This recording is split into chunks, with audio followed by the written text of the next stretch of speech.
Good morning, dear students. So today we'll study about molecular mass. Molecular mass वैसे तो class ninth में भी आपके पास नाइन्थ में सिखा दिया जाता है और 11th में कैलकुलेशंस में यूज़ होता है.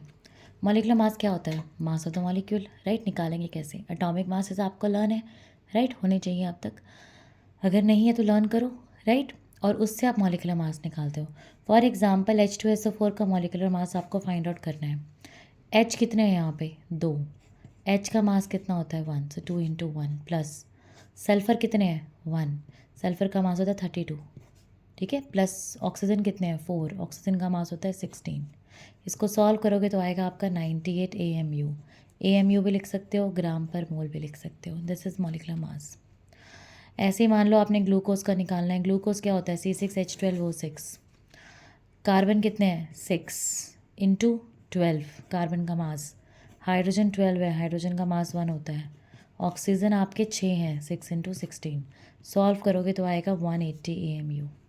ठीक है, समझ आ गया. ऐसे ही फॉर एग्जांपल Na2CO3 है. यहाँ पे कितने एलिमेंट्स हैं? एक Na है, एक C है और एक O है. सो Na कितने हैं? 2 इंटू सोडियम का मास होता है 23 प्लस कार्बन कितने हैं? 1 इंटू 12 उसका मास प्लस ऑक्सीजन कितने हैं? 16 सॉरी 3. सो 3 इंटू 16. इसको सॉल्व करोगे आंसर आएगा 106 AMU. ठीक है. अब एक होता है फॉर्मूला मास. अब आपने कभी कंफ्यूज नहीं होना, ठीक है. फॉर्मूला मास आपका मॉलिकुलर मास ही है, लेकिन जब आयनिक कंपाउंड का हम मॉलिकुलर मास निकालते हैं तो हम कह देते हैं कि it is the formula mass. NaCl ये एक आयनिक कंपाउंड है. Na का मास होता है 23, Cl का 35.5.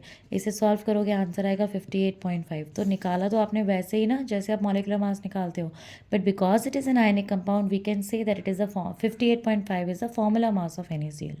Right? I think I'm clear with molecular mass and formula mass. Bye bye. Stay tuned with the channel, like and subscribe.